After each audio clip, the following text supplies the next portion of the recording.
Okay, are you seeing that I started the recording? Oh, there it is. Perfect. I'm like, it didn't pop up for me at first. So what I'll do, welcome everyone. This is our August Advisory Committee on Aging meeting. Today it's really focused on the phase 2 of public safety. As mentioned, Angelique, our interim chair, is going to be late, so I'll just kick it off with roll call. I know Tom is not on, unless I'm missing you. Tom, are you here? Flo, I know you're here. I just talked to you, so, and I know you I just had a dental surgery, so you don't have to say here. I know you're here because I know it hurts. Melinda? Present. Janet?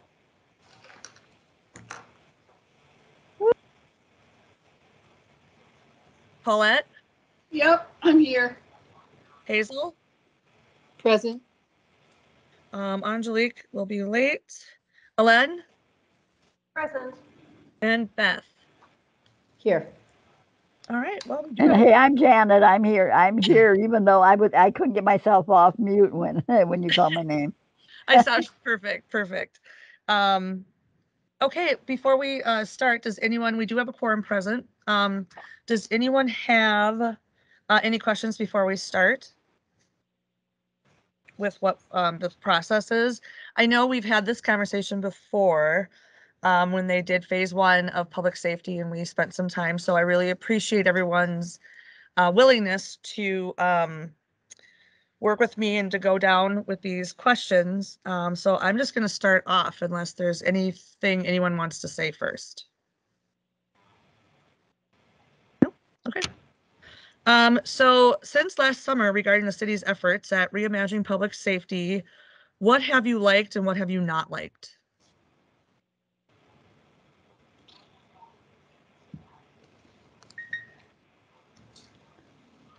Do you want to have a speaking order that we no, not necessarily. You can raise your hand, or I'll go first. Okay, perfect. And then we'll do Beth.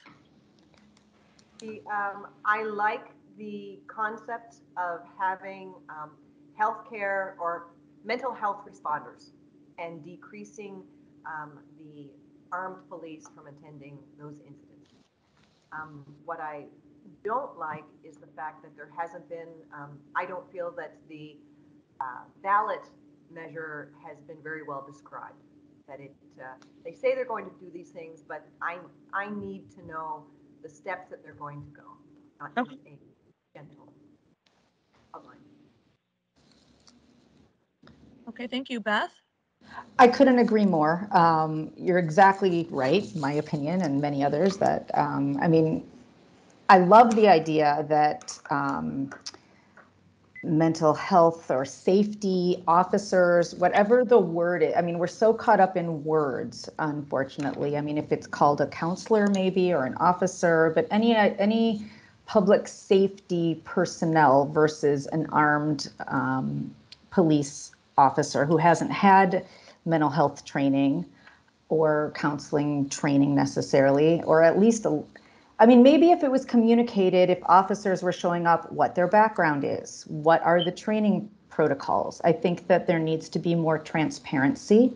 I think there needs to be a clear plan on what the city would like to do for officers or counselors, and who would be showing up and what, and maybe give examples of who would be showing up. I think it would be very helpful if people felt, though, that they still could be protected somehow, that there are, and maybe not just call them police, call them public safety officers, and maybe there are different categories of public safety officers. I mean, everyone wants the same thing, really, regardless of where they live or what their situation is or what their background is. They want their family safe, they want to feel safe, and they want help when they need it, whether it's mental health or physical health. And so if there was a clear understanding of what the plan was, I think, and what people were voting on, certainly, I think that would be helpful. I like that there's been talk about that change needs to be made. I don't like that there seems to be such an uptick in crime and I mean, who would? But it really does seem, and I don't know if it's because things like the Citizen app, and I don't know if any of you get those Citizen app notifications, but it's been pretty shocking how many carjackings there have been recently and how many people, I know there's always been crime, but it seems to me that there are more people in need of help and that there are more incidents of crime and of officers not responding. And I don't know if that's because they don't want to respond as much, if people are afraid to call police officers now, or if there just isn't the staff. Thank you. Anyone else? Yes, I was a victim of crime between the last meeting and this meeting. I was robbed. So I have personal experience with my own public safety, and I agree.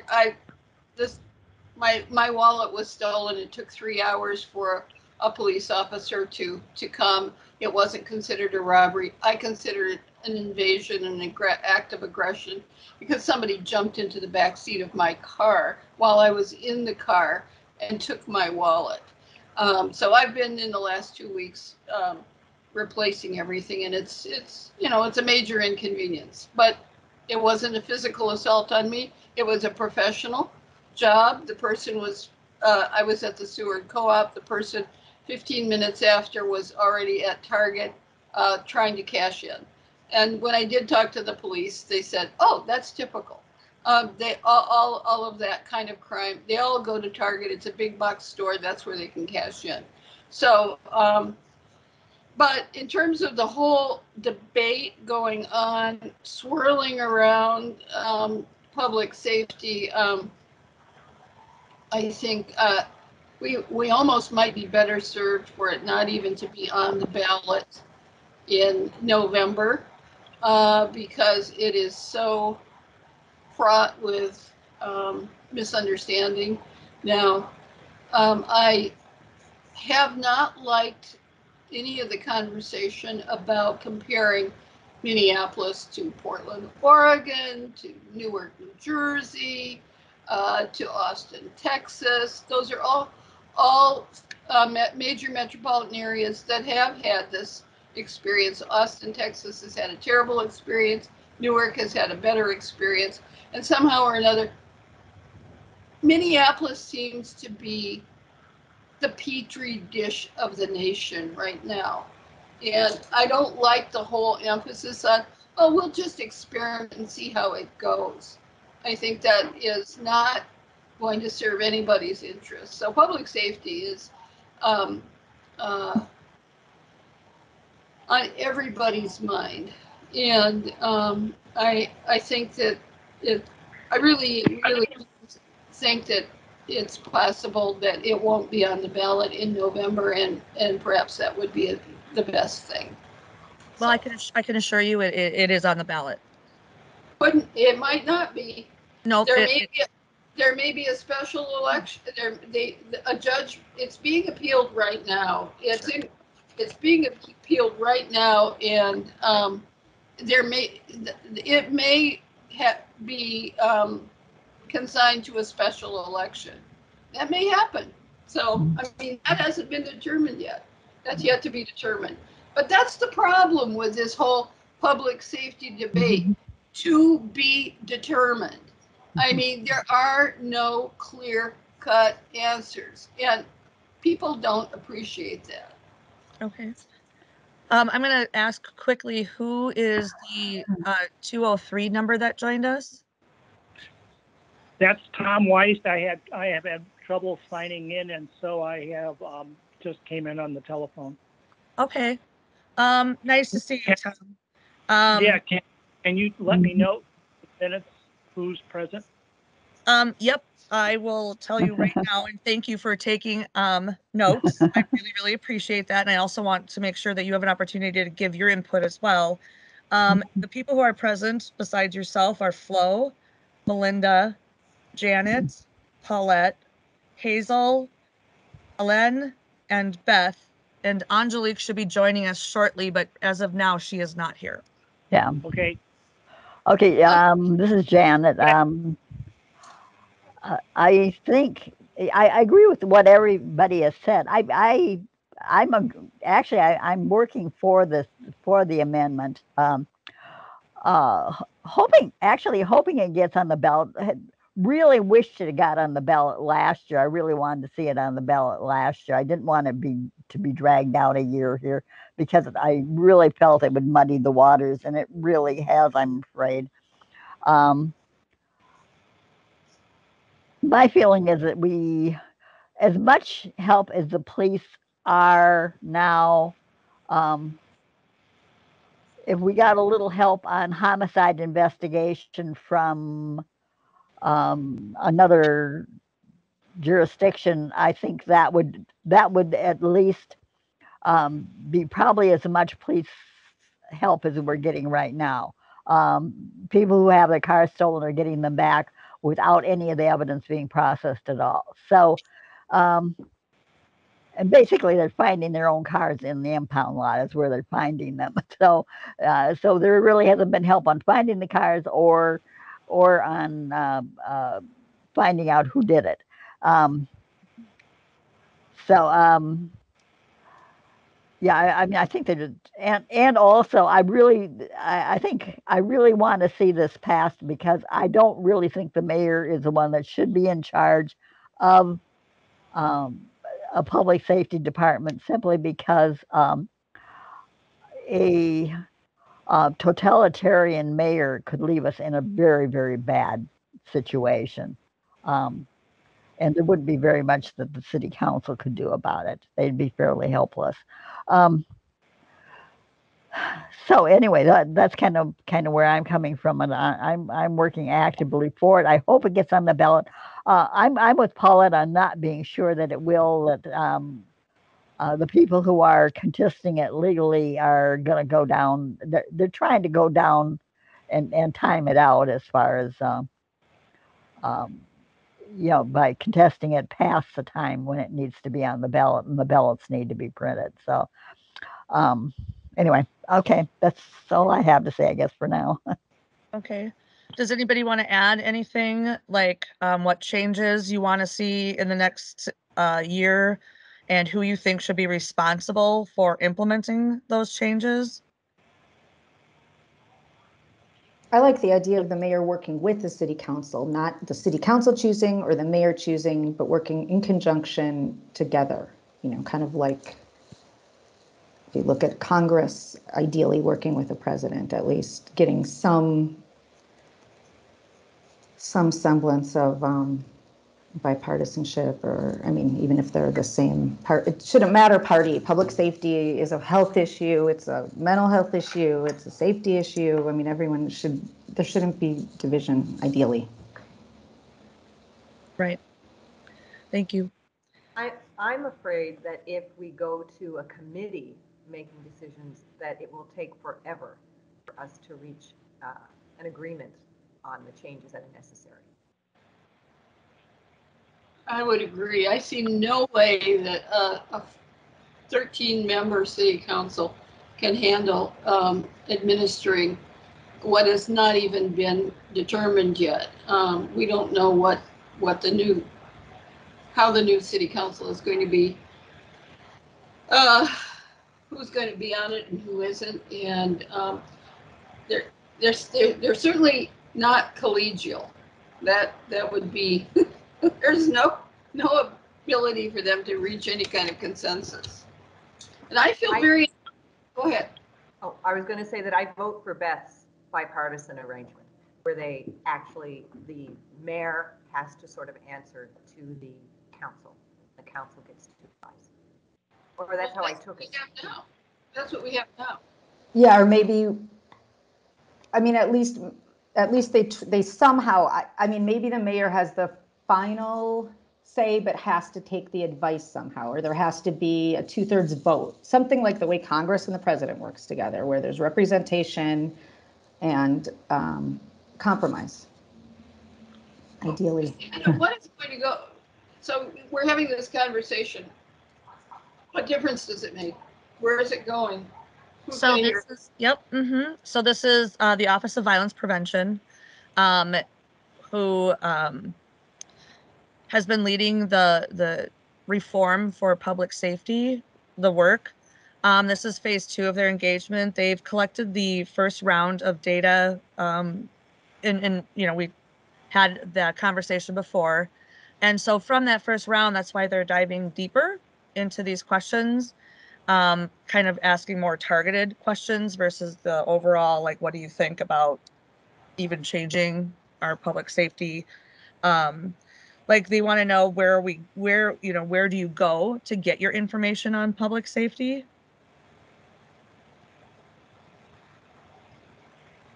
Questions like that. So this is being collected, and that's why, again, I so appreciate Tom taking notes. I'm scribbling all over here. So I can't beat Tom's acumen at taking notes. So yes, these will be collected by the Office of Violence Prevention. I'm leading 2 other conversations myself with a group of LGBTQ plus elders, as well as with the Advisory Committee on Disabilities, which we'll touch on that. If we have time at the end, we'll talk about that. And Melinda also brought up a survey that was sent out, and I would love to share with you so you can get it out to your networks. Yeah, this is Tom. Track. Yep, go ahead, Tom. This is Tom. I mean, my concern about it is I just don't see that the proposal will change anything, because as I see it, the problem is the cops. And I don't see how we can replace, 500, 600 cops? And I don't see, we can't fill up the positions we have now. I don't see how we could replace it. And it seems to me that until there is a change in the officers out there, the stories that came out this last week about the officers going out during the George Floyd thing and the acquittal of the man who was responding to their unprovoked fire at him. I just don't see how you're going to change anything until the officers themselves change. And I don't, changing the management is not in any practical way going to change the people we have out on the streets. Thank you.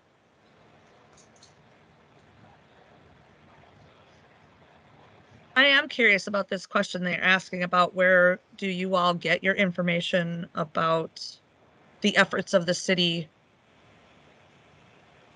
they call it reimagining public safety is the term, the title.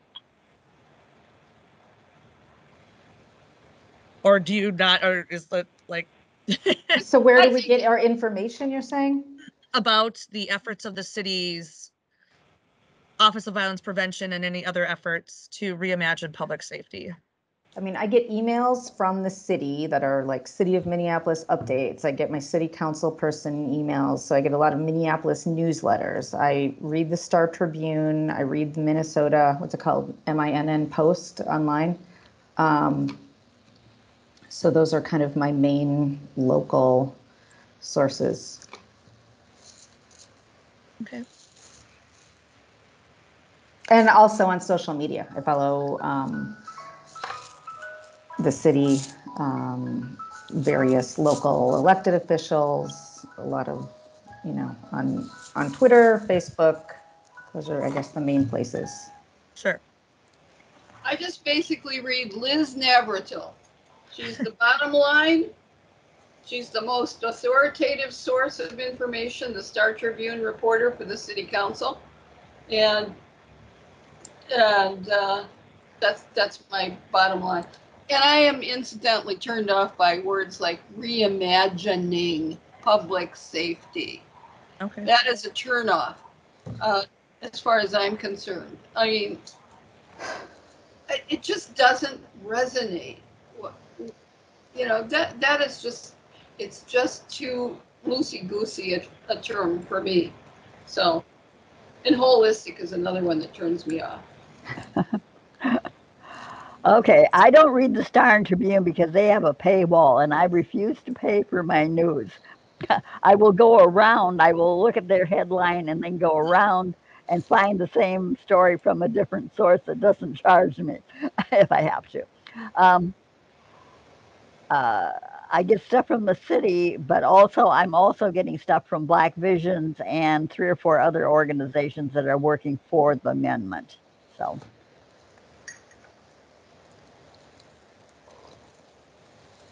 And I just wanted to remind everyone, we have to refrain from using our chat for conversation. I can put like the agenda and the questions in, but with open meeting law, we're not allowed to have conversation with the chat because the public can't see it.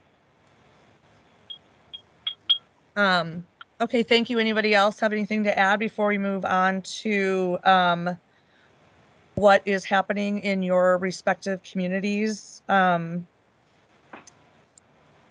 far as community-led safety strategies that are being implemented, if any? If there's not, feel free to share that too. And do you like what's going on in your community, with your community's efforts, or you don't feel that if there is efforts that they're working? Go ahead, Melinda. The Kingfield neighborhood is organizing, I think it's tonight, a meeting, and it's being archived. They're asking the city clerk to appear before the neighborhood who are interested in explaining the amendment as it will, or the thing that'll appear on the ballot, and answering those questions. So our neighborhood is looking at it kind of in a broad view. Sure. Yeah, the Southeast Como neighborhood is doing something similar. Not tonight, but it's coming up. Sure. Thanks, Tom. Thanks, Melinda. Anyone else? I'm an at-large person for the committee, so my view is. But you can share what, like, if your particular community where you live, if you're aware of any efforts. I'm not right now, although honestly, I have been gone for a month, so, but I haven't been getting emails saying, come to this public safety thing. Okay, thank you. Thinking about community and neighborhoods where you live, what does policing look like? Is it working? Is it not working? What is the relationship in your respective communities with law enforcement? I can say recently on Nextdoor in the community feedback recently, especially in Southwest Minneapolis, people have been kind of up in arms about all the crime that's been going on and a lack of response from officers. Okay. Anyone else? I would second that. In the South Minneapolis neighborhoods, that's on my next door hail, that people are very disturbed with. There are a couple of, there's a home broken into by Field recently while someone was in the house. The lack of police showing up or not showing up for hours. And then a lot of catalytic converter thefts that are not being. Yeah, and increasingly, there have been a lot of, historically, people's cars get broken into, especially when they're left unlocked. But lately, there have been people going into people's garages while people are in the car before they get out of the car to take the car and then strip it. But, actively engaging with individuals in their own garages. Yeah, and that happened to me last October. And, but they weren't interested in my car, they were interested in my person. Oh my God. I did. Oh. I was just going to say, I did what you're supposed to do after you're a victim of crime, and went through all the steps, filed a police report. It took the police 3 hours to come, and it was in a parking lot, so it was all on security film. So the evidence was there. There was a picture of him, and but when I called the desk sergeant, I was told it's probably never going to rise to the, it was not going to rise to the level. It might be assigned to an investigator, but probably not, because it just wasn't. There's police are stretched so thin. So if you wonder why there's no, immediate response, 3 hours, I was not considered top priority. So that is what it is. We had a similar event, a robbery in our neighborhood where someone took garbage out at about 10 o'clock at night, and three people followed her back in the car and had guns. She was had bought a house in the neighborhood for her daughter and was cleaning it up, and the daughter was in the basement cleaning. And this was about 10 o'clock at night. And the three took her keys, all keys, her credit card, her debit card, and demanded the PIN number. But they didn't know the daughter was in the basement. And the daughter called police, and police responded, and a lot of them rather quickly. The culprits were gone, but there was a car chase, and the car was stopped over on the West Bank. And at least one culprit was arrested. It could be that they weren't from this neighborhood and came in one car, and only one guy was in the stolen car. But there was a quick, but there was a quick response on that. And what area is that? Southeast Minneapolis. Okay. Janet, you had something to say too. Yeah, my neighborhood's kind of mixed. For I think the homeowners, it's kind of like what people have been saying. But there seems to be plenty of police power to harass street people yet. So it's kind of a mixed bag. Okay, thank you. Any more comments before we move on to the about the broader Minneapolis community, although we kind of just went around and talked about that. And what would you change about the community and police relations? I think that if there were local officers in each community that actively walked streets and got to know people, not harass people, but helped carry heavy things, helped move things if someone needed help, helped be friendly and got to know some of the people. And maybe that's happening and I don't know it, but I think community partnerships, transparency, involvement, support goes far.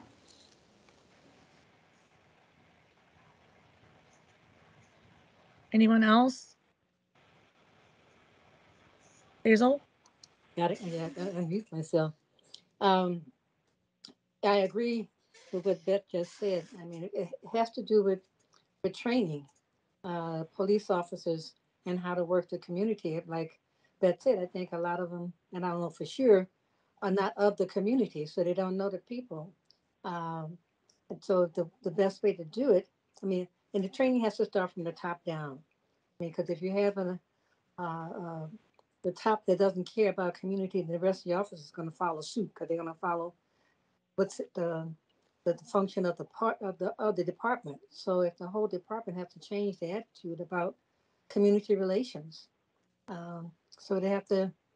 I mean, sorry, because police is just like the what they used to call the people on the plantation, that overseers. I mean, so that's kind of where the history of it is coming from. And so I think they still had that kind of mindset, um, overseeing and being over empowering the people instead of working with the people. So yeah, they need to walk the beat, become part of activities that's in the neighborhoods to get to know the people. And actively I truly recruit, appreciate. I think, Yeah. I just from the I truly neighborhoods. Yeah. appreciate Procter and Gamble's new and the new commercials that they're showing with people of color, as humans. I mean, so they're not. So the guy that's driving the car, the hat turned back, he's going to see his mama or something. And so they're showing the human part of people of color. And I think if they should have more of that kind of stuff on the TVs also. But the training, but basic training of the whole police department. And then I think use of, like they say, the adjunct mental health counselors along with the police department. So if they have a crisis, a mental health crisis, yeah, the counselor is going to go out, but I would be hesitant to send a counselor out by themselves. There should be a police with them in case of, but the counselor would be leading the discussion with interacting with the client that's who's maybe having a crisis, mental crisis. Um, so it needs to be, it's not and, but it's an and with. So it's not one side, one method is not going to be for everything. So we got to be all inclusive. Thank you, Hazel. Janet, your hand's up. Yeah. Um, I think we have to almost really start over because the current police department has such a culture of white supremacy that it's almost impossible to get young people and people of color to join it. Um, so, I mean, they don't want to come and just be harassed and uh, really endangered. I mean, their lives end up being endangered because if the rest of the police won't support them and back them up.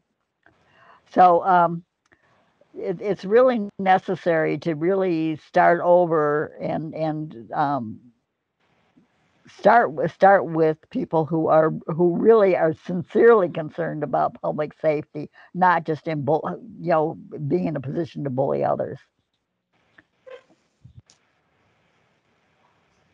But that's not really a very realistic approach. How do you dump the baby out with the bathwater? In fact, how do you start over by replacing an entire police force? What happens in the interim? You cannot do that. I would rather have no murderers. Thank you. Sorry. Well, that's not realistic. You do not replace an entire police force. What happens to a community in the interim? I don't care if it's 6 weeks or 6 months. You have to have some kind of police force. Would you rather have the National Guard come in? Would you rather have the U.S. Department of Justice send in the Army while we take the time to train and replace an entire police force? You have to be realistic. You cannot do that. I wouldn't say that either one of those alternatives would be worse than what we've got right now. Well, then perhaps that's what we should reimagine. The National Guard here for the next 6 months. Or Army occupation, because that's the alternative. Beth, I see your hand up and I want to welcome Angelique. Hi, Angelique. Yeah, I think that I hear both of what you both are. I hear what both of you are saying. I hope we all can agree that there are some good officers that are in the mix, as well as there are some terrible officers. I would hope that I do think it's unrealistic to just say we're going to get rid of 100% of the people. But I do think there's something where starting from scratch, every officer who wants to continue in the force, that there's some educational program where there are some people who are trained in counseling and working with diverse communities. Say, like, from now on, every officer goes through this training, and it can't just be a token training. It needs to be a real education training, more, I know you don't like this word, Paulette, but holistic, like a very thorough, not just, how to arrest people, not just how to hold them, but, how to de-escalate, how to work together with a safety program. And if there was something transparent where you could see, oh, here's the training program, oh, here's what everybody goes through, oh, here are the the kind of the things that we all, our values of what this organization is. And if I'm going to be one of these officers, whether it's called a public safety officer or a mental health officer or whatever we call it, that they adhere to these values and they aspire to live them throughout, their work and as part of the community. Hazel, I see your hand is up. I think you're on mute, Hazel. And then we'll go to you, Paulette. I agree with Beth. The training has to be that the officers not just looking outside of themselves, they got to look within themselves and how they're bringing their implicit biases when they're dealing with people who don't look like them. So that training, if it doesn't incorporate for them looking at themselves and getting the myths and the stereotypes out of their vision When they're dealing with people who don't look like them, then nothing's going to change. This is one of the reasons why I stopped doing diversity training. Like you said, you have the training, but they go back to square one when they leave. They say check off. They've done it for 2 hours, and they wait till next year and they come back and do it again. But if there's no follow up, if this training has to have follow up, in 3 months, what have I done to improve my behavior working with people of color? 6 months, 9 months, 12 months. So if you don't see any improvement in that officer, something's wrong with the training, because he needs to, in all that time, they should have some kind of introspective look at how they're dealing with the community. How am I? What is my role in causing more problems in this and stuff escalating? So that's my soapbox. They got to look at themselves. This can't be an outside thing when they're doing the training. Thank you. We'll go to Paulette and then Beth and then Melinda. I just had a brainstorm. Okay, if we're going to have mandatory training, I don't care if it's 6 weeks, 6 months, whatever. Let's carve out at least a month internship. Every Minneapolis officer has to go to another jurisdiction, to another city where there's already been, like New Jersey, in Newark, or in Austin, Texas, where it hasn't worked very well, or Portland, Oregon. Then they can really experience what it's like where it's either working or it's not working, hopefully where it's working.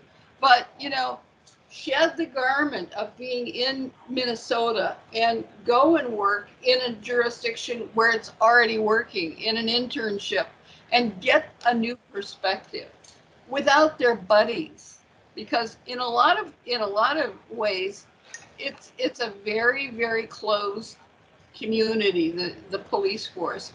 And if they're taken out of their environment after they go through a mandatory training and put into another setting where they don't have any buddies to trade stories with, wouldn't that be interesting? Thank you, Paulette. Beth and then Melinda. I think Sorry, you're on. I am. Hazel made me think when that also, teachers have to go back for continuing education because things change in the world. So the idea of not only going through a training, whether it's an empathy training or whatever we're calling this training, at the beginning of their career, it should also happen as an ongoing kind of touchstone throughout their career. And maybe even have, meetings. Well, I mean, I'm not going to get into what the syllabus should be, but having it be ongoing. Thank you. Melinda? Go. We'll do Melinda and then Tom, because I know you're. I think there's some other overarching issues for this whole conversation. And one is the union and how it operates and how it restricts what the police chief can do, how information about officers is posted or not posted and kept secret, so that, and discipline is often overturned by the board or whatever, however those cases get forwarded. The police chief decides they want to fire up an officer for behavior or action, and then it gets overturned at the next level. And so I think there's some other issues beyond what the city council has control over and the mayor that impact what happens and how officers who shouldn't be on the force are kept. Thank you, Melinda. We'll go to Tom and then Paulette. I was just going to answer to Beth. To the best of my knowledge, officers have to do a certain number of continuing education hours every year or every 3 years, just like teachers and actually like lawyers. It's called post credits that they have to get a certain number of. So there is continuing training. It's not working very well. Right. They need a better program. Thank you both. Paulette, go ahead. Yeah, well, by the same token, what I suggested about new officers going into another jurisdiction, we should also receive officers from other jurisdictions who have already had experience, and work in a collegial kind of a exchange program instead of it just being, sending our. I mean, it would take a lot of effort to negotiate that. I'm sure would be very tough to do, but hey, might as well think outside the box. Thank you. So Angelique, we've been diving into the questions. And right now we are talking about community police relations. And I sent you the questions, so feel free to, if you've got stuff that you want to add from the beginning, we can definitely take it to Office of Violence Prevention. So if you want to add anything, Angelique, if not, I'll move on to the next question, which is interesting. Can you see me and hear me? Yep. Yeah. Is it wavy? Nope. Nope.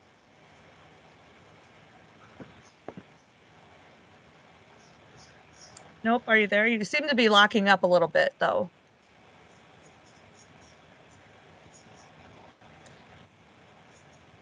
All right. I think she's going to move into a different internet access area. I will move on. Taking a moment to recognize the trial of Derek Chauvin, do you see the trial creating routes for policy change? Or basically, has the trial, if at all, changed your perceptions of reimagining public safety?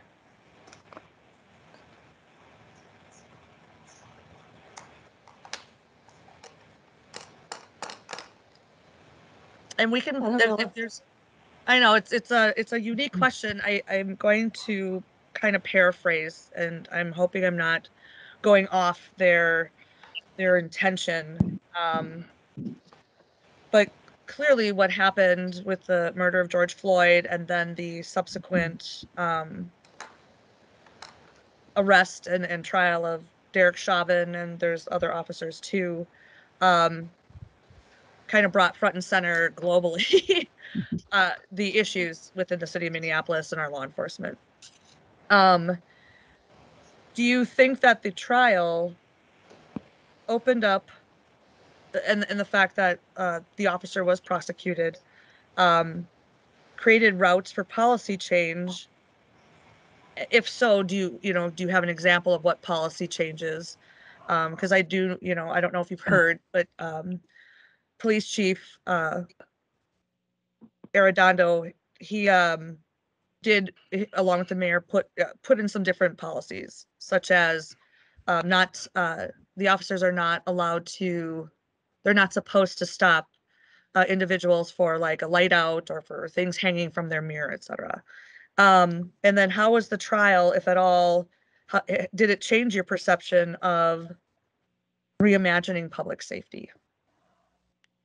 Well, I certainly think that bringing it to a larger stage, I know that some changes at state, some of the things that we have a problem with are state law, that there's some really bad state laws that prevent us from disciplining police and calling, accountability. But and some laws were introduced. However, none of them passed because of the Senate. The Senate stalled them. So, but at least some of these issues were brought to light. So, anyway.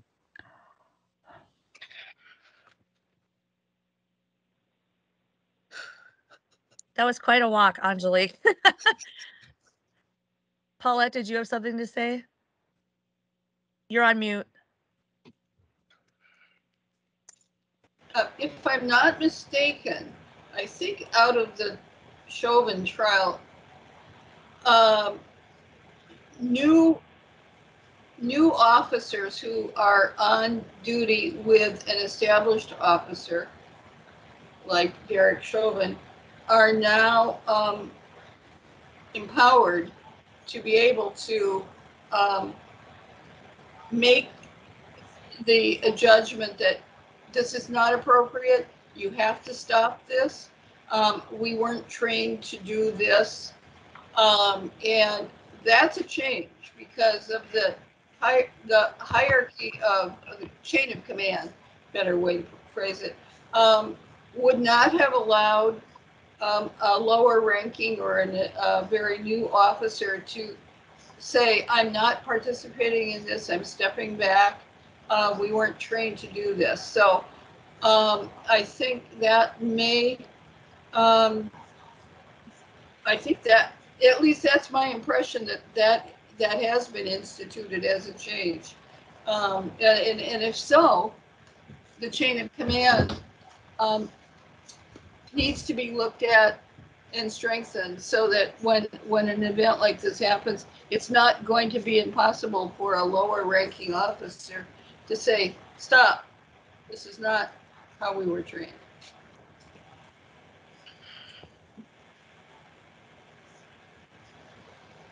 Yeah, and I think it allowed for some positive change and maybe open the door to a bit of hope, hopefully. Okay, thank you. Anyone else before I move on? You guys are doing wonderful. There's a lot of questions, but we are getting close to the end.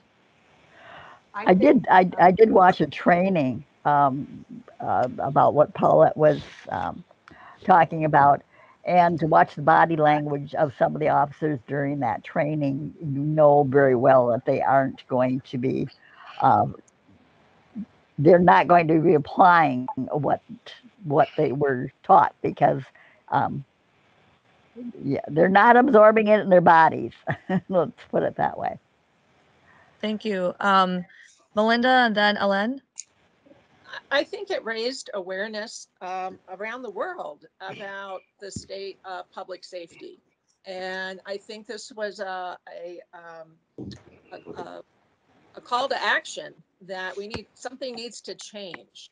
And I mean, it was coverage in New York Times, Washington Post, a lot of television news programming, analyzing and people weighing in on we need to change how public safety is conducted in Minneapolis and Minnesota and in our country and around the world. And so I think that's a good thing.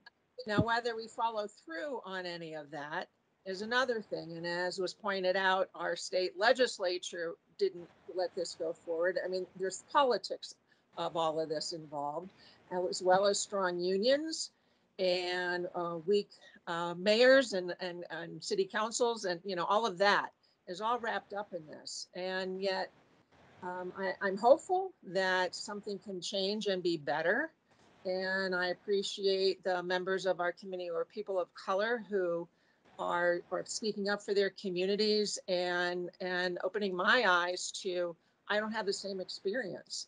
And I need to know what that other experience is to have a better understanding of where we need to go forward. So I think that the level of awareness is raised, and I think that's a good thing. But the proof is in the pudding, as if we're going to accomplish anything with this particular measure on our ballot.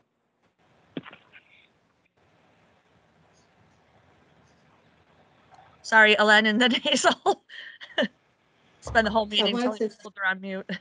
I think that the fact that the witnesses were heard and believed was very rewarding. I felt that it perhaps showed people that that they could have an impact, that they could question the police's narrative, and it happened at least in this trial.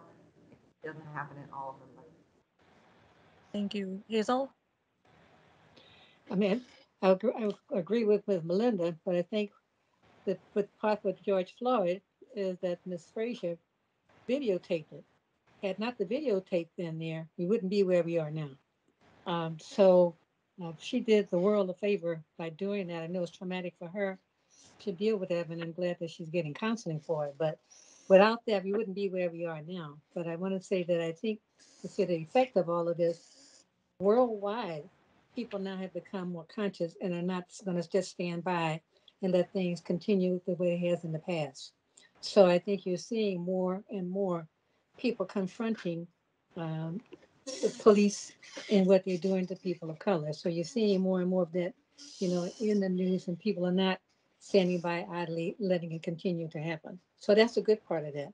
But the sad part of that is that we still got to go through a lot of more black men dying in the hands of the police. But until, and whoever was saying the training, if they don't start looking within, things are not going to change. And so everybody know, I mean, I dare say you stop any Caucasian on the street, would you trade places with a black person? The immediate answer is going to be no, because you know what's happening with us. And so that's the bottom line. If you can put yourself in our places, then you will help us to get to where we need to get to go. We can't do it by ourselves. You guys have to speak up as well as us. We've been saying this since I've been born, from my mama's time. This is not nothing new. This hasn't been in our life 24/7 since we got here. But just put yourself in our place. You don't want to spend 24 hours as being a black person in America, and you know it. Because you know what's happening to us. So sometimes you run, you got tunnel vision. You know, this is not my lane. I don't see it.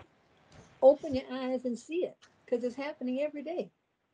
Every day we have to walk in fright, turning our heads, making sure, even just the simple fact of crossing the street. I'm not going to cross the street without looking left and right 2 or 3 times.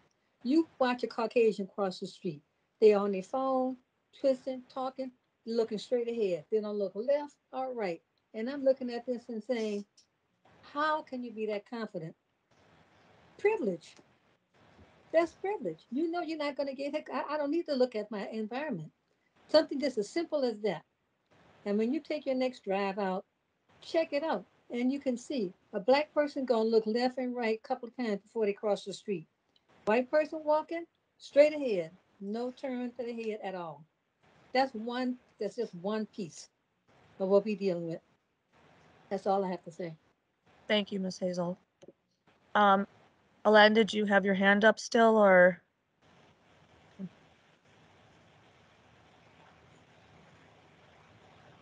Anyone else before I move on? This next thing is going to be, I'll have to probably repeat it a couple times because they're asking to, if you were in charge, and we all like that, right? But if we were in charge, if you were in charge, how would you rank this as a priority? And I'll list them off. There's 4 of them. There's prevention of violence, response to nonviolent crime by co-responder or community-centered response, response to violent crime being a police response, police reform. So I'll say it one more time. Prevention of violence is 1. Response to nonviolent crimes with a co-responder or community-centered response is 2. Response to violent crime as a police response is the 3rd suggestion, or police reform. And which do you think is your number 1 priority?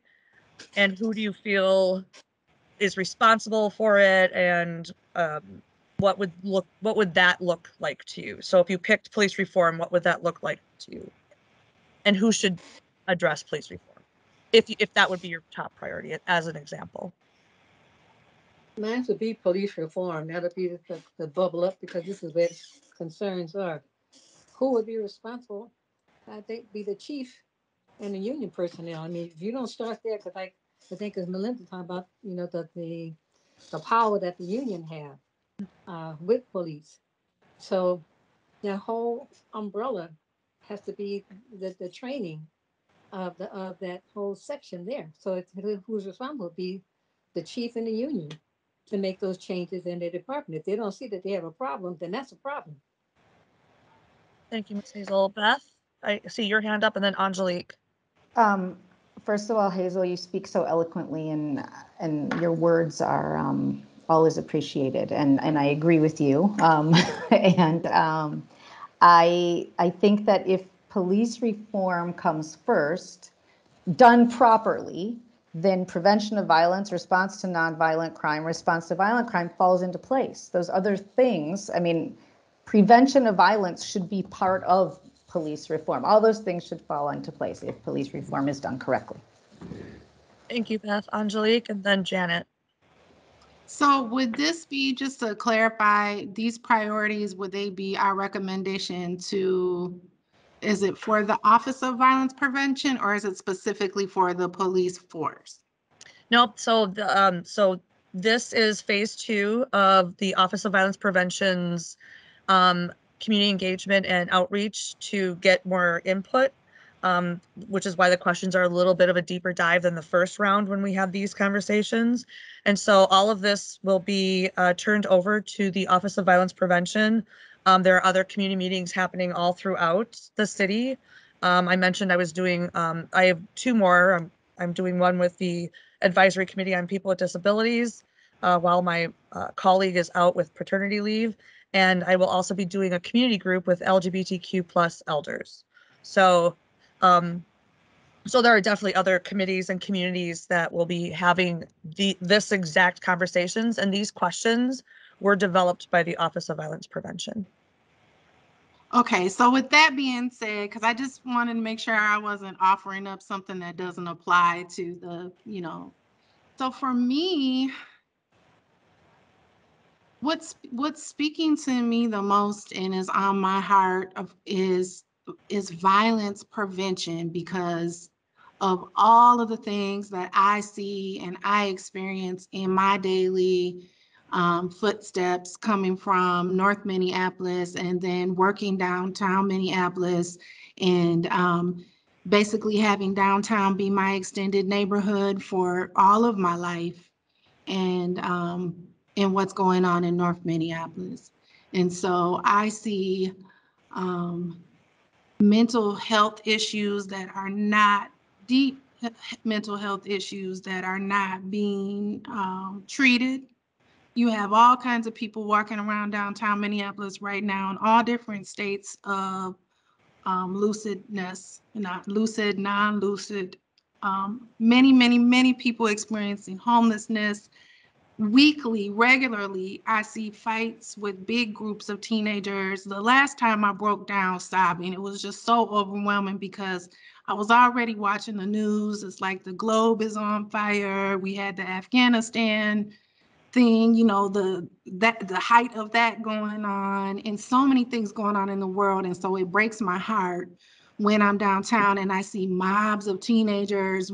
One young lady was completely naked from the waist up. She chose to take off her shirt to fight another girl. And this fight was going on while someone else was videotaping it. And then you have teenagers standing around and young people. One of them had a baby on their hip. So you have the toddler being traumatized and brought into this. And then I saw, so first it was that fight. And then from that mob of people, it was 2 young teenage boys fighting. And one of the boys picked the other one up and body slammed him in the middle of the Nicollet Mall. I'm talking about, this is right on 7th in Nicollet, in the heart of our downtown. He picked the young man up, body slammed him on the concrete. You could see the boy hit his head, his back. And this is just one incident. This is something I could report weekly of all the things that I see. And so what I would like to know when I think of violence prevention is, how can we get to the root of helping people work through it just speaks to all of the other social issues that are excavating this. Because again, like all up and down the Nicollet Mall, you have people who are experiencing homelessness, chronically homeless, drinking, drugs. They sit on the shot spotters and roll up their blunts and smoke. And I just feel like right now, this area, is it the city's way of kind of control? Like in San Francisco, they've relegated a lot of the homeless people to one area. So at least they kind of know where people are and what they're up to. I don't feel safe right now. I don't feel like I can go anywhere without being concerned about not someone doing something to me, but some random act of violence that's going to occur because a fight breaks out and somebody starts shooting. The way people are driving is just, pedestrian safety is terrible. I don't even want to, just for the record, I'm a person who takes the bus. So I use public transportation. I am a pedestrian. I do a lot of walking. And so this is why I experience these things all the time. I don't have the privilege, which is my own choice, of being in a vehicle, and I can drive to work and pull up and, I'm at my desk, and then, I drive back home. So I'm very much aware of these different things that I don't want to normalize either. This should not be normal.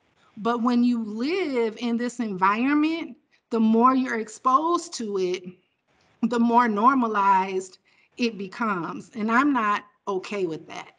So my response would be the prevention of violence. It's a competing priority, right? Because we don't want killer violent cops either. We don't want that either. But what do I do when I'm faced with a situation? I don't necessarily feel comfortable that some community member is going to step up and de-escalate a big public brawl amongst a group of youth. And so I'm wondering, I don't have access to all of the conversations that occur within the city, and but what is being done? And then you have police parked all up and down the Nicollet Mall. So they're present in case anything major breaks occurs, but a lot of times they're parked right there, and then now they're not getting involved. They're not really getting involved. So I feel like the police is taking a break, like, oh, okay, you don't like the way we do our job. Let's see how you do without us doing our job. You want a community police? Let's see how you handle that. So I think it's not one or the other. I sound like a politician right now. It's not one or the other, it's both. But we do need reform definitely need reform, but we also need healing within our community. We need accountability from our different communities, and we need to definitely place a focus on mental health, because the mental health, I don't know, our city has exploded, I feel, or it's bubbled all to the surface now for all to see, of so many mental health issues, and what services are in place for people, and then also holding each other accountable within our communities, and how do we govern ourselves within our communities. Because I have a big bone to pick with the police, but I also go back to my community, and they get mad at me. I'm not always popular in meetings, because I say, okay, I get what you're saying, but we have power too. And what are we going to do with the power that we have? Like, why are our kids out here behaving this way? So it's a huge problem, a huge issue that we can't eat the elephant all at one time. But we definitely, we have to be more accountable in how we govern ourselves within our communities, and having conversations there, in mental health support. And winter is coming, so I don't know what the city plans to do with all of the people experiencing homelessness. They don't have anywhere to use the restroom. They're defecating, all around downtown Minneapolis. It was so hot. And I'm gonna be quiet, but I really got to get this off my chest. And I want you all to know what the hell is going on down here, okay? For this to be recorded or whatever, in case you don't know. It was so hot a few weeks back, and it hadn't rained.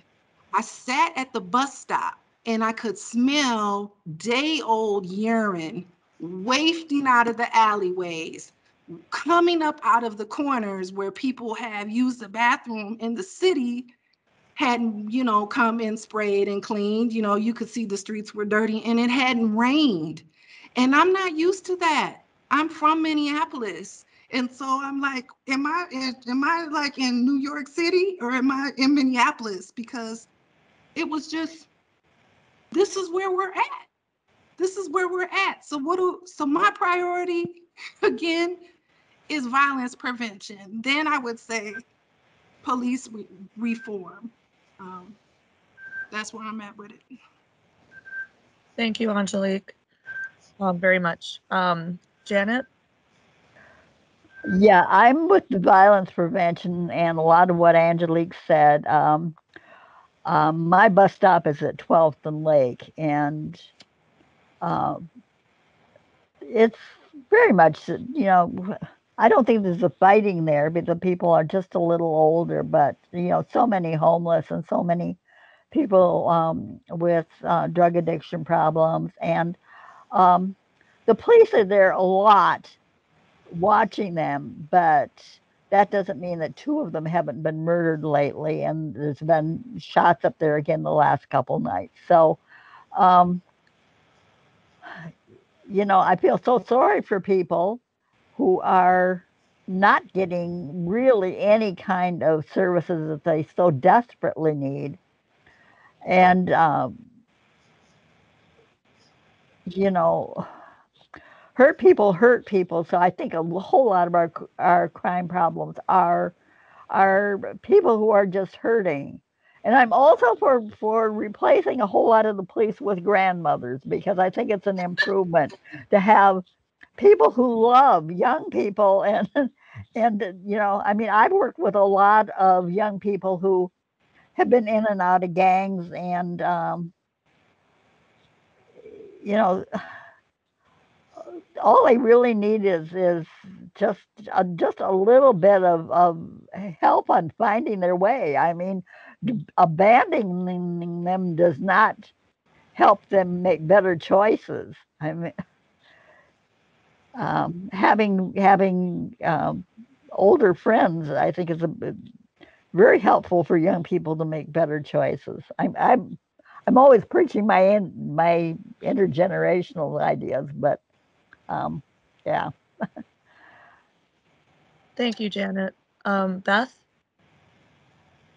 I love that intergenerational idea, Janet. And I mean, I often think about when people have babies, they are just left to leave that hospital. And you cannot get a driver's license without having to go to driver's education. And you're given a pamphlet to read, and you are given someone that teaches you how to drive somewhat.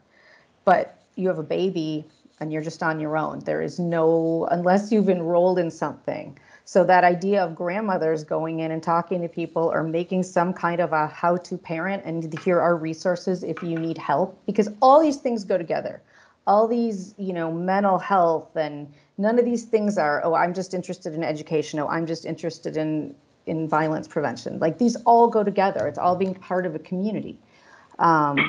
So back to what annoys Paulette with that word holistic, I do still see it. I do think that I'm thinking of it right now just because if all these things could help in the community from an earlier age, maybe we could prevent some of these worsening, horror stories like Angelique mentioned. And I know you're not the only one, Angelique, who's been talking about what's happening downtown. My husband's teaches at St. Thomas. I mean, the changes of what's been going on downtown in Nicollet Mall, it's and we just got back from New York. It's better. It feels a lot better in New York right now than here, actually.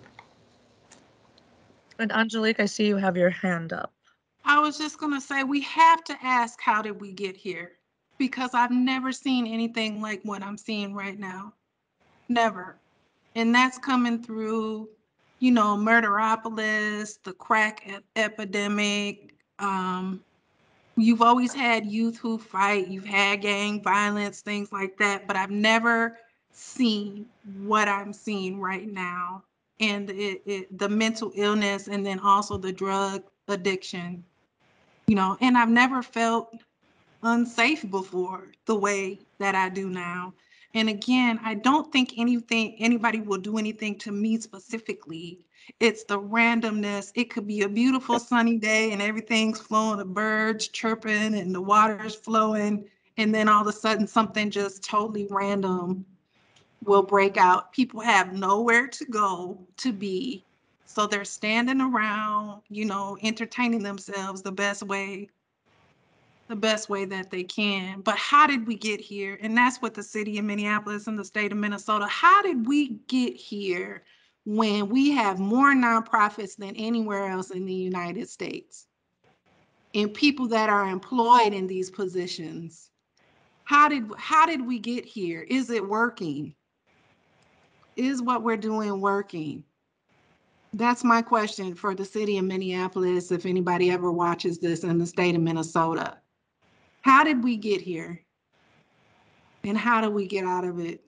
How do we work our way through this? And I don't feel safe for seniors. If I was a senior, I would, or if my grandmother, I would not want my grandmother on a city bus. I would not want my grandmother walking down the Nicollet Mall, for the simple fact of maybe no one says a word to her or him, my grandparents. Maybe no one would bother them, but nobody wants to visually take that in every day, you know, to be experiencing, like, no, it's not comfortable. It's not comfortable to have the police presence, you know, like, and it's a presence, but then it doesn't seem effective because you still see all of this stuff going on. So I don't even know why they're really all parked up and down the mall. And then I hear gunshots. If you live in North Minneapolis, so my neighborhood is quiet, but there's other areas, you go further north, it's an everyday occurrence. The first time I heard gunshots, I jumped off of my bed and I hit the floor because I had never heard gunshots before. And I said, is this firecrackers? You know, this was probably about like 7 years ago. Now, sometimes if I'm tired enough, I just turn over in my bed and go back to sleep. And that's not okay. What's city Office of Violence Prevention, if you've used this, I'm very curious to know, like, what are your plans? Seriously, what are we doing? I've totally stopped calling on shots fired. It's just all the time. And that's not okay, in the sense of that should not be normal. It should not be normal where you're like, no, I don't feel like calling tonight. When did our city become this, and what happened?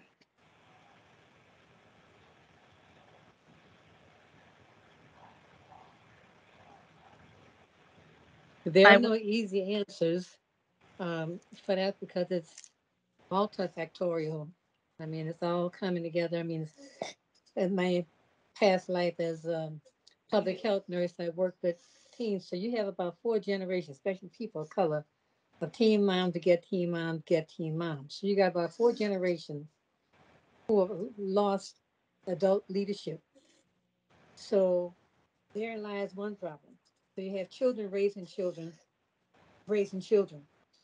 And so they don't have the guidance that we had in my generation from the community to help share with you coping skills, how to do things, how to survive. So that's one big, major problem, Angelique, that you're seeing. So the kids that's out there on Nicollet Mall, their moms and dad, I may be stereotyping, probably 14, 15 years older than them. And they're somewhere getting their own groove on. The great grandparents, adding 15 years to that, maybe 48, 50 years old. These are great grandparents. So you're looking at a whole slew, I call it arrested adults. I mean, arrested adolescents from about 52 on down that we deal with in our community. That's a big, huge problem right there. That's just one issue. So the rest of the things that, like you're saying, the things that we're seeing have become normalized. So people don't see it as any problem, whereas we do. And so that's, you got to change that mindset.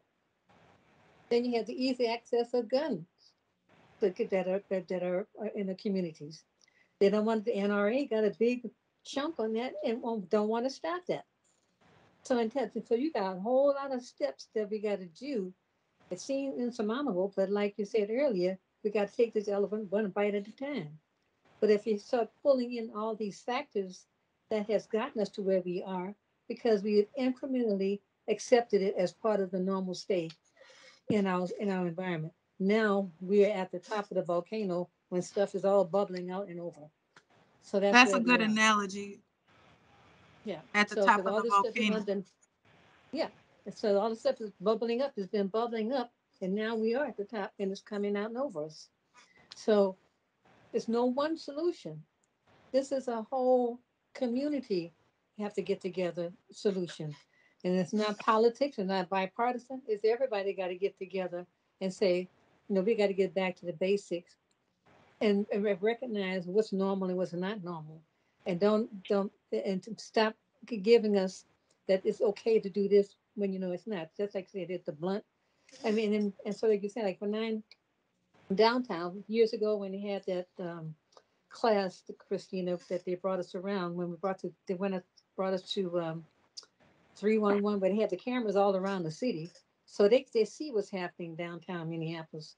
So they choose not to get into where you're saying. So they got eyes as Big Brothers. If you ever read 1984, Big Brother is here.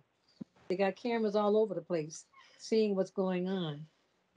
But again, we have to, and it's a big chunk, and I don't know how we're going to start it, but it got to get started. But it's a big chunk that has to start the process, and not just let it keep bubbling up and keep going.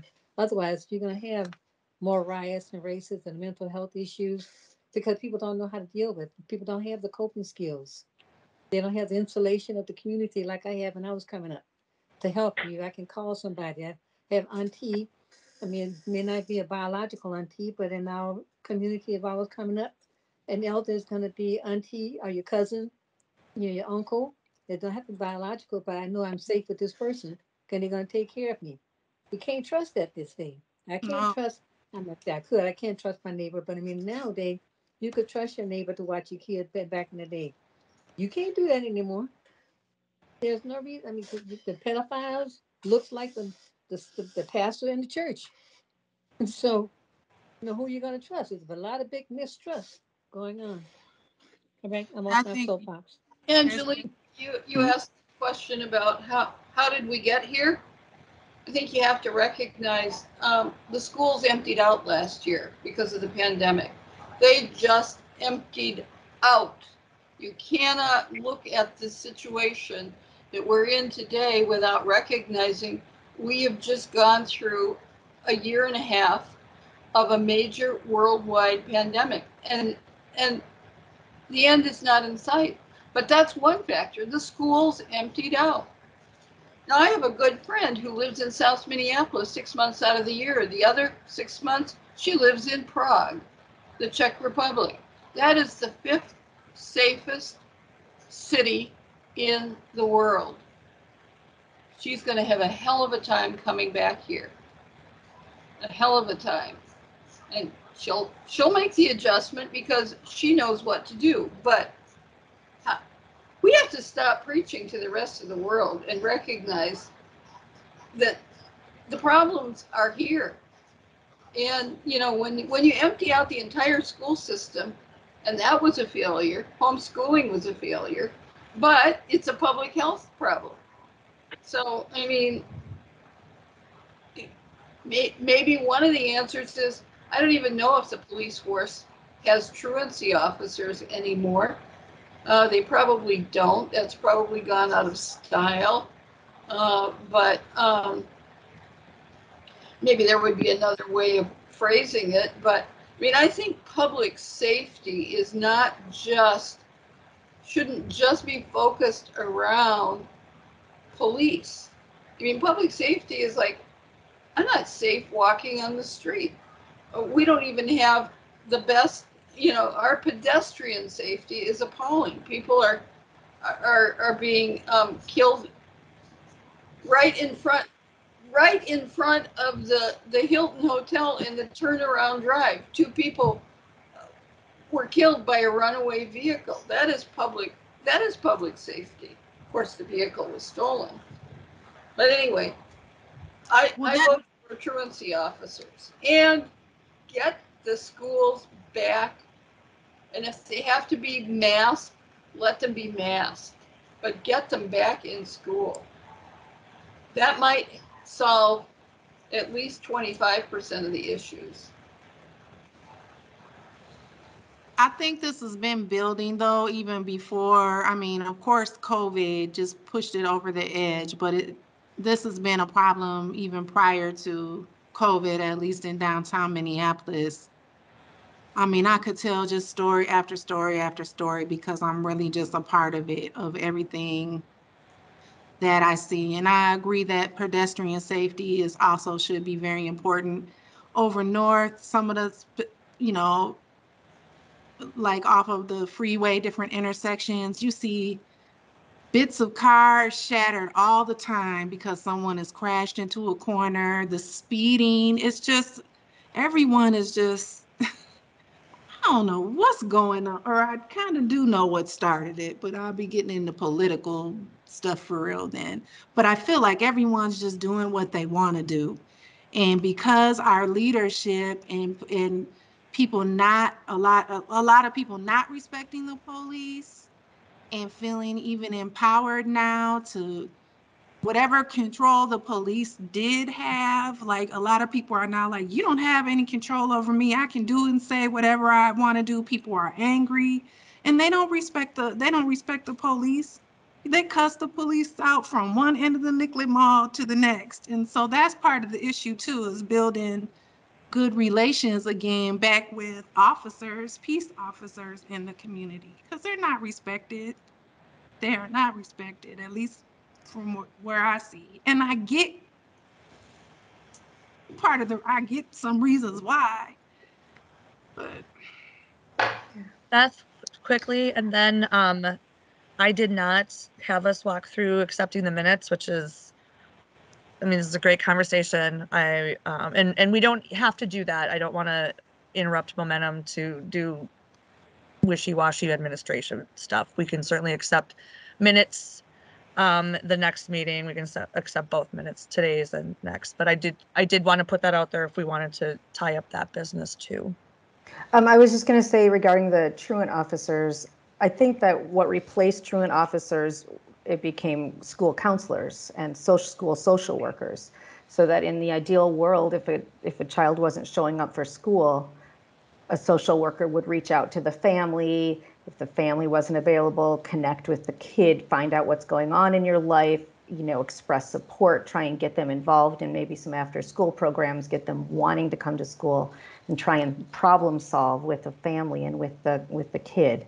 And unfortunately, I mean, I know, you know, I send my kids to Minneapolis public schools, and I mean, year after year, we're told we have fewer and fewer counselors, fewer and fewer. There have been fewer support for my kids, and, you know, luckily we're able to be very hands-on with our kids. But we know not every family has that privilege, and it's all community. And so again, I really think if there were better counselors and more money going into education, then we could try and help these kids so that by the time they were teens, maybe they were going to programs at Boys and Girls Club, maybe they were participating in after school activities, so they weren't just looking for things to do and trouble to get into, because you have to fill their time and give people hope and a purpose. Thank you, Beth. That was the last question. Does anybody want to add anything? Yeah, I think there should have been a fifth. There should have been a fifth point under, because every one of those, and I think prevention of violence is probably the most important thing, but it's not a broad enough imagination of public safety. I mean, as public safety as such, it's your own sense of well-being, and you know, if you want to break it down into each one of those very specific areas, fine. But I would say public safety is our social fabric. That is our social fabric. And I would have liked to have seen a fifth point, because when the social fabric is becoming unraveled, then there's no place for public safety. So I think I'm going to use the word holistic. I think we need to look at public safety like it is the social fabric of the entire city. And it can't be broken down into each one of the, it can be, but then you have to go back to what it is contributing to. And if there is no social fabric, the rest of it means nothing. It means nothing if there is no social fabric. So I would have liked to have seen a fifth position there. And you can add that to your notes. Thank you, Paulette. Yeah, Hazel. I just want to ask, with this information, I think Angelica, somebody asked earlier, what are they going to do with this information? But I feel like I've been in a focus group, and I'm sick of focus groups because you're there and you never get the results of what you're doing. You ask the time, you give make suggestions, recommendations, whatever, and it never gets back to you. So how do you plan on using this? I will, I feel like I should know this, and I do, but I don't want to misspeak, because this is clearly very important. So let's see. It gave me talking points to frame it up, and I was concerned about the time, so I know I probably didn't frame it up very well, and that's on me. Can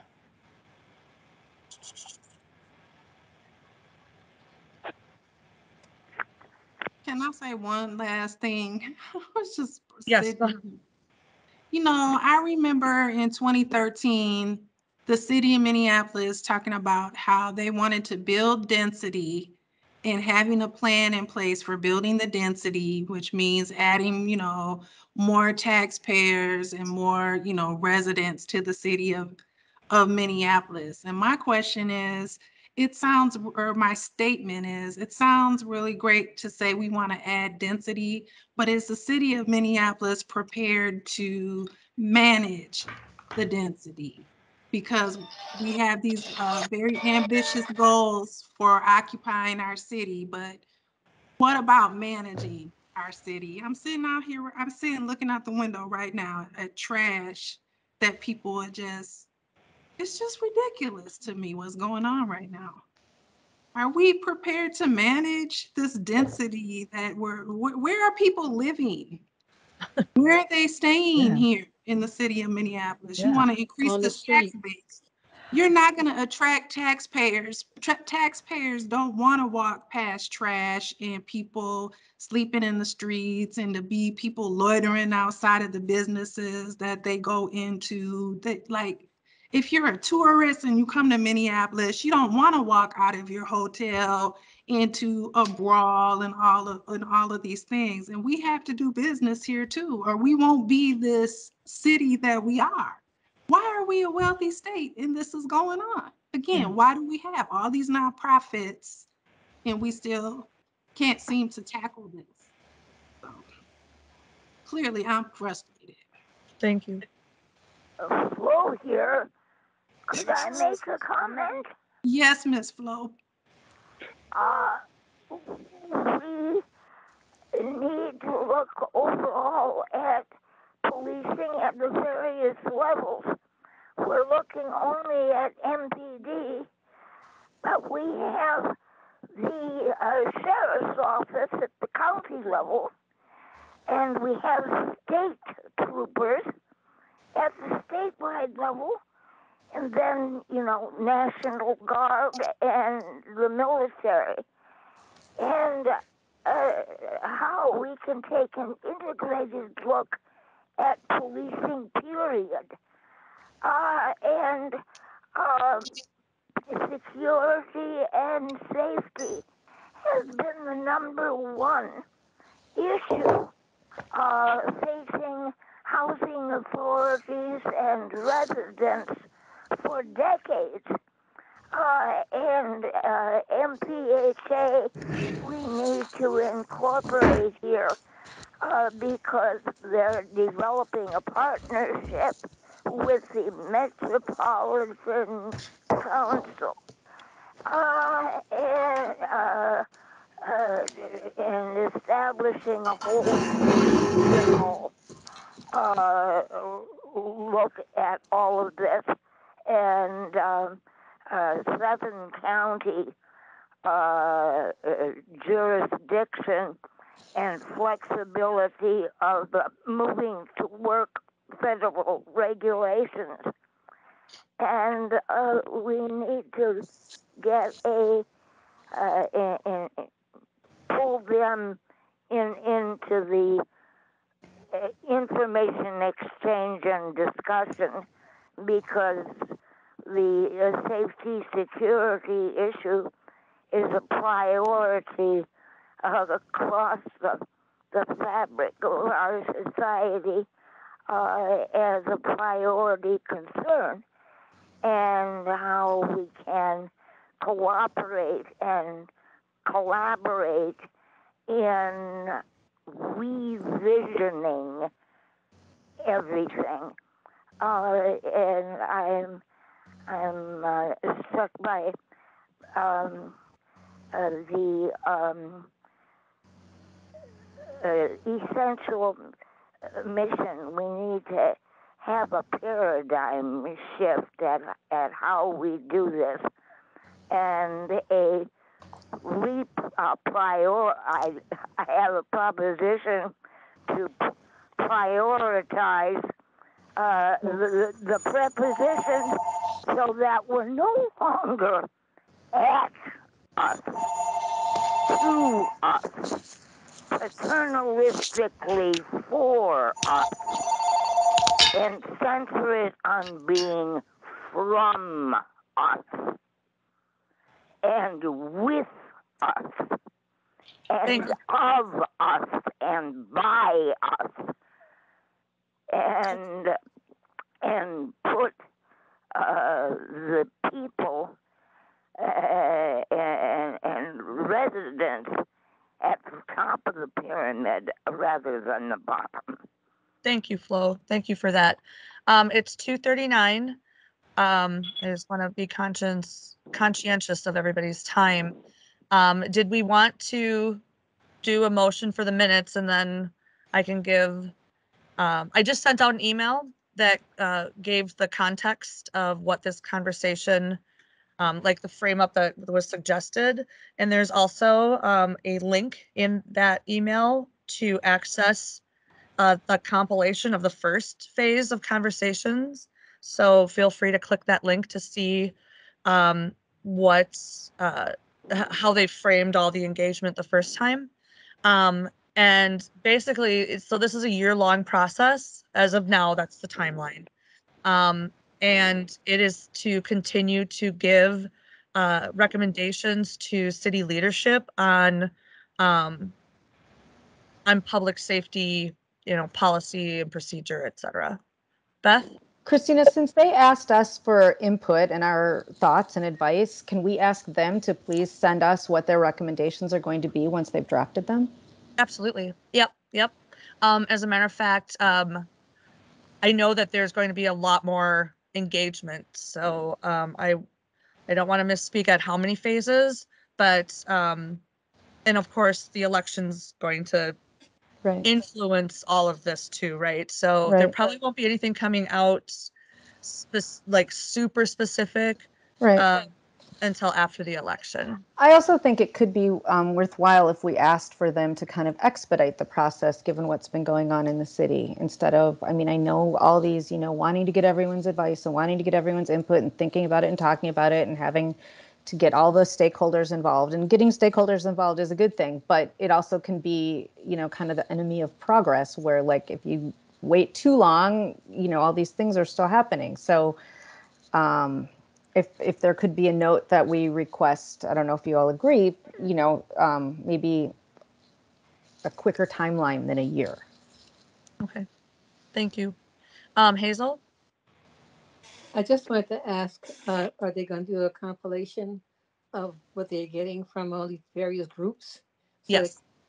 Because I don't want to just hear what they're recommending, what they're going to do. I want to know what are they pulling from the various group. Are they utilizing information that they're getting from the community? Because that's what that's why I say I'm tired of focus group, because you do this, and when they come back with stuff, there's nothing that we discuss in our group that they come up with. So I just want to know, are they actually going to use it? I like to see a summary. Sure. I like to see a summary of the compilation of what they've retrieved from the community. Sure. And then I want to put it side by side with the recommendations and see if they're utilizing stuff that they're getting from the community. Okay, that's very fair. Is that doable? Yep. Okay. We need more public restrooms. There are no public restrooms in downtown Minneapolis There's not. And trash cans. and trash cans. You walk But around then New we York need City, there's someone to trash cans babysit the every restroom. block. That's the thing. We need restroom attendants Yeah. Oh. Yeah.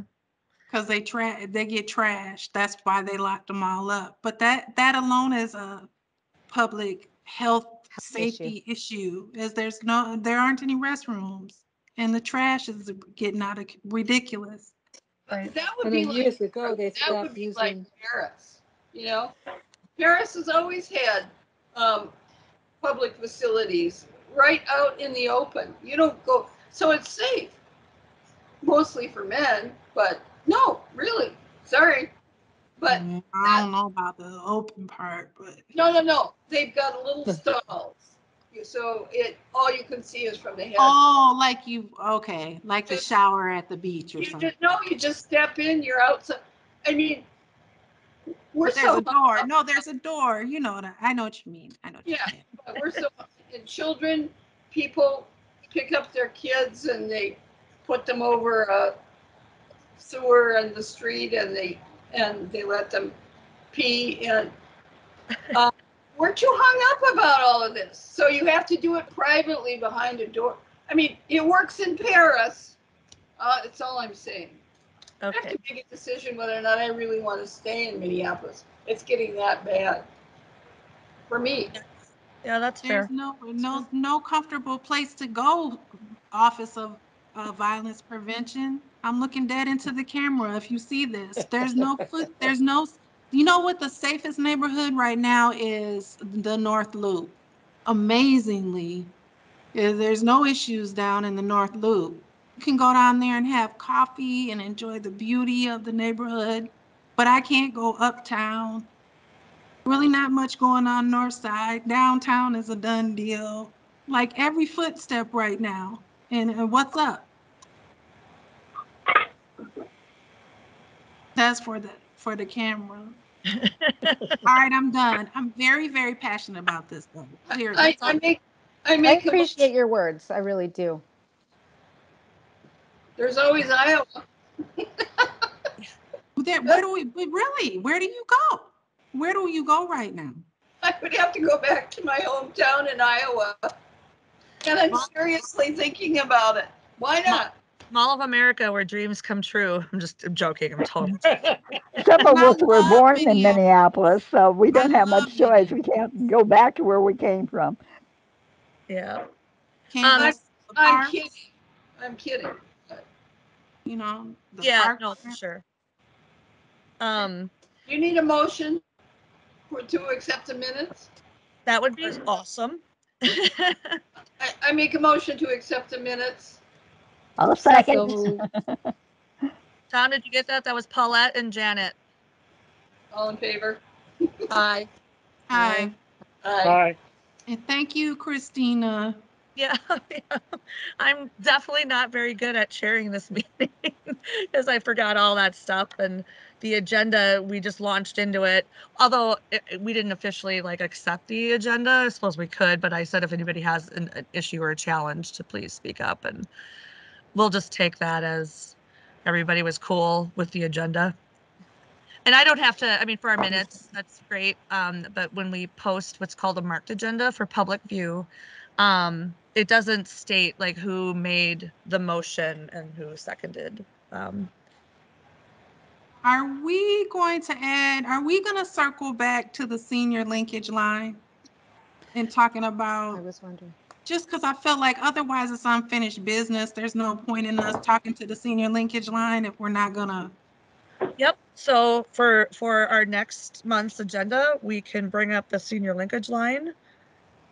I will reach out to them to see what they did with the conversation, where they took the conversation. I am filling in for staff for the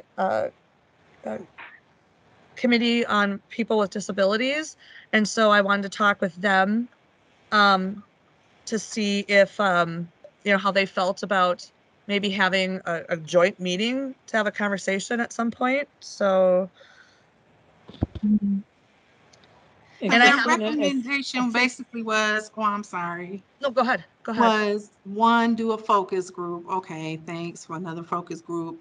And two, rally with was it the feds or the federal monies, write a letter recommending that they get more funding so that they Yep. have the capacity to operate. Right. So right. those were Yep. the two things. Okay. Yeah, I will definitely circle back with them. And I will be sending out a link to a survey. We're collecting data for the next iteration of the action plan. Okay. The focus is going to be specifically on our communities of color and other historically underrepresented communities such as LGBTQAI plus elders. So I'll send that out. And there was one other thing I wanted to.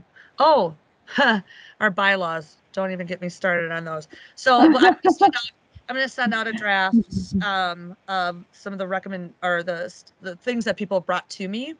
I'm going to make some tweaks and adjustments, and I'll send it out for us just to look over. Hey, are these new? Are the bylaws cleaned up? Because there is still some ambiguity on quorum, on terms, kind of that stuff. So, Are we going to, I mean, I probably only have 2 more meetings and then I'm done after the election, but are you, I sent you some stuff about pedestrian safety, and how St. Paul is so far ahead of Minneapolis in terms of. Oh, yeah, they've always been. yeah, they have always been. Yeah. I mean, it's good. Yeah, let me think And about the University of Minnesota doing a study and bringing pedestrian safety up to, I don't know, are we gonna have that on the agenda or not? We sure can. We have tons and tons and tons of studies.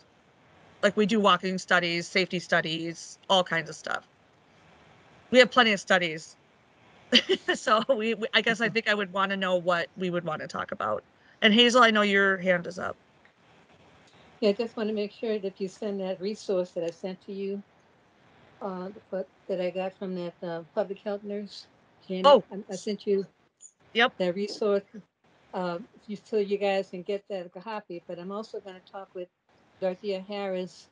She sent me another resource about helping seniors in home, and it sounded like a really good deal. But I need to touch base with her. When I get that information, I'll send it to Christina so you guys can see it again. Because I was really getting down, depressed that we couldn't get to something concrete to help seniors in your home because there was coming block, no funding to get it together. Anyway, this other little resource seems like it's all encompassing. So it looks pretty good. So Okay. and it came the other day. Will you please, when you do have resources, will you send them to me or send it to all of us, I suppose, like hey, Miss Hazel did, and then I can add it to our newsletter. Yeah, for sure. That goes out to all our older adults. Yep, absolutely. Yeah. Okay. Well, I'm gonna have to scoot off because I have a 3 o'clock another Zoom I gotta get ready for. You're a busy woman, Miss Hazel. So tech savvy Yeah. too. No, Yeah, I'm not tech savvy. I'm not that. You're doing I'm it. having You're trouble. doing it. Well, thanks everyone. Thank you. I know this ran Good Stay to over. see you all. Yeah, Thank but you. great And thank information. you, And Christina. I will definitely be sharing this with OVP. Good.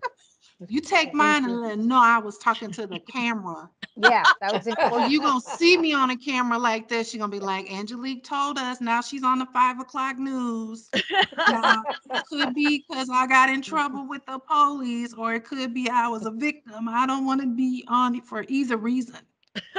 Don't throw that out to the universe, Angelique. Do not throw that out to the universe. Okay, I take it back. I take it back. I take it back. All right. It's I all take good. it back. Universe. Bye-bye. Bye. All right, bye. everyone. Angelique, can you add us all to your newsletter? Yes, if that's okay. If that's Yeah, okay, I would do that. Yeah. I will send you the emails.